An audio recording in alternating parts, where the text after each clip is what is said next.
Constatant les progrès des autorités de transition au Gabon, parmi lesquels l'amélioration du climat socio-économique et des affaires, ainsi que l'apaisement sur le front politique au lendemain de la prise du pouvoir par les militaires le 30 août 2023, mais aussi la tenue avec succès du dialogue national inclusif du 2 au 30 avril 2024, et dont l'une des résolutions est le respect de la durée de la transition prescrite pour le retour à l'ordre constitutionnel au terme de la présidentielle en août 2025, le pays est en bonne voie pour observer une levée des sanctions prises à son encontre par l'Union africaine. Réuni le 20 mai 2024 à son siège à Addis Abeba, le Conseil paix et sécurité de l'Union africaine a marqué un vif intérêt à cette évolution positive de la situation au Gabon.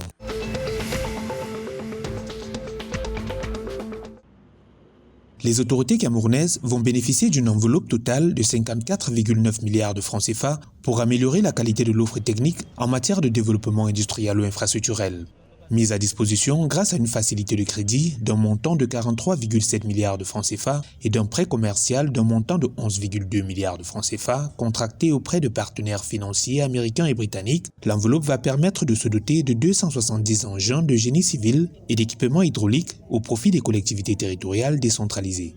La convention de financement à cet effet a été paraphée le 22 mai 2024 par Alamine Ousmane Meh, ministre de l'économie, de la planification et de l'aménagement du territoire, et le directeur Cameroun de Standard Chartered Bank. À terme, le projet va favoriser une plus grande autonomie des collectivités territoriales décentralisées dans la prise en charge des projets de construction et d'infrastructure.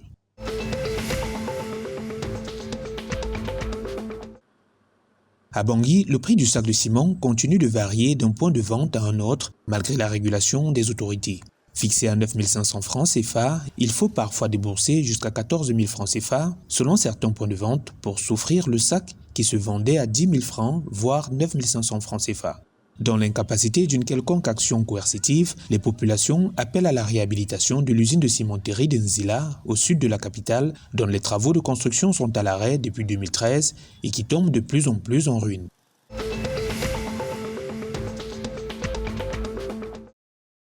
Le Premier ministre tchadien, Succès Masra, a annoncé sa démission ainsi que celle de son gouvernement le 22 mai 2024 dans un courrier adressé au président de la République, conformément à la Constitution. Avec la fin de l'élection présidentielle le 6 mai 2024, dont les résultats sont connus de tous, le gouvernement de transition que je dirige est devenu sans objet, peut-on y lire. Farouche opposant tchadien, il avait été nommé Premier ministre le 1er janvier 2024. Lors de la présidentielle du 6 mai 2024, il a présenté sa candidature avec son parti politique des Transformeurs, élection remportée par Mahamat Déby Itno.